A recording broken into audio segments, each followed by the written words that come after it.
বিশ্বের মাত্র 14 থেকে 17% মানুষ বা হাতি বা পায়ের হয়ে থাকে, অথচ আন্তর্জাতিক ফুটবল দলগুলোতে বা পায়ের খেলোয়াড়ের অনুপাত 23 থেকে 32%। নেদারল্যান্ডসের যুব দলগুলোর রক্ষণভাগে এই সংখ্যাটি প্রায় 41%। ফুটবল মাঠের সবুজ ঘাসে কিছু খেলোয়াড়ের পা অদৃশ্য তুলির মতো কাজ করে। আর্জেন্টিনার লিওনেল মেসি, স্পেনের লামিনে ইয়ামাল বা মিশরের মোহাম্মদ সালাহ সবাই সেই ফুটবল মাঠের বিখ্যাত শিল্পী। তারা প্রত্যেকেই জন্মগতভাবে বা পায়ের ফুটবল খেলোয়াড়। ফুটবলের সর্বোচ্চ মঞ্চে বা পায়ের খেলোয়াড়দের বিপুল আধিপত্যের পেছনে বৈজ্ঞানিক কারণ রয়েছে। বাঁহাতি বা পায়ের মানুষেরা সৃজনশীল চিন্তার পরীক্ষায় কিছুটা এগিয়ে থাকেন, কারণ ডানহাতিদের জন্য তৈরি এই পৃথিবীতে তাদের প্রতিনিয়ত মানিয়ে নেওয়ার লড়াই করতে হয়। ফুটবল মাঠের ক্ষেত্রেও এই সৃজনশীলতার তথ্যটি সমানভাবে প্রযোজ্য। প্রশিক্ষক বা নির্বাচকরা যখন দল গঠন করেন, তখন তারা কেবল খেলোয়াড়ের শারীরিক সক্ষমতা বা উপস্থিত বুদ্ধি দেখেন না, বিশেষভাবে খোঁজেন একজন ভালো বা পায়ের খেলোয়াড়। মাঠের রণকৌশলে এই বৈশিষ্ট্যের গুরুত্ব অপরিসীম।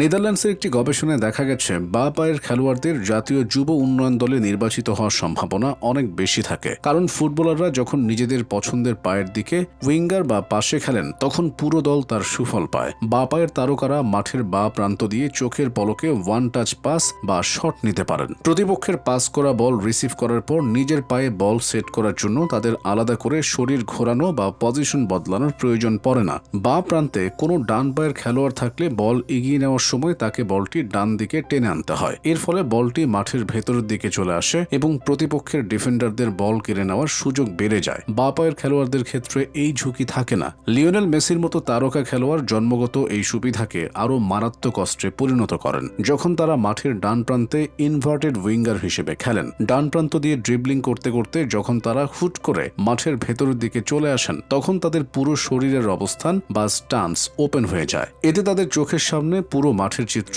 অনেক বড় হয়ে ধরা দেয়। ফলে স্ট্রাইকারদের কাছে নিখুঁত কোণ তৈরি করে বল পাস দেওয়া বা সরাসরি গোল পোস্টে নিখুঁত বাঁকানো শট নেওয়া তাদের জন্য অনেক সহজ হয়। মাঠে বা পায়ের ফুটবলারদের মুখোমুখি হওয়া যে কোনো ডিফেন্ডারের জন্যই বেশ কঠিন। মানুষের মস্তিষ্ক সচেতন বা অবচেতনভাবে যে কোনো মানুষের নড়াচড়ার একটি নির্দিষ্ট ধরন বা প্যাটার্ন খোঁজে। একজন খেলোয়াড়ের কাঁধের সামান্য হেলে পড়া বা শরীরের মোচড় দেখে ডিফেন্ডাররা অনুমান করার চেষ্টা করেন যে তার পরবর্তী পদক্ষেপ কি হতে পারে। যেহেতু অধিকাংশ খেলোয়াড় ডান পায়ের হয়, তাই ডিফেন্ডারদের মস্তিষ্ক ডান পায়ে খেলোয়াড়দের নড়াচড়াতেই বেশি অভ্যস্ত থাকে। কিন্তু যখনই সামনে কোনো বা পায়ের খেলোয়াড় আসেন, তখন এই পরিচিত প্যাটার্নটি ভেঙে যায়। তার ভিন্নধর্মী নড়াচড়ার তথ্য বিশ্লেষণ করে সিদ্ধান্ত নিতে প্রতিপক্ষের ডিফেন্ডারদের মস্তিষ্কে সামান্য বেশি সময় লাগে। বিশ্বকাপের মতো বড় মঞ্চে এই সামান্য মিলি সেকেন্ডের ব্যবধানই ম্যাচের ভাগ্য গড়ে দেওয়ার জন্য যথেষ্ট। অনুশীলনের মাধ্যমে বা পায়ের দক্ষতা বাড়ে কিনা তা নিয়ে মতভেদ থাকলেও একজন খেলোয়াড় কঠোর অনুশীলনের মাধ্যমে তার দুর্বল পাটিকেও সমান কার্যকর করে তুলতে পারেন, যাকে বিজ্ঞানের ভাষায় ফাংশনাল অ্যাম্বিডেক্সট্রিটি বলা হয়। তবে তা কখনোই একজন জন্মগত বা পেয়ে খেলোয়াড়ের সহজাত প্রবৃত্তিকে পুরোপুরি প্রতিস্থাপন করতে পারে না।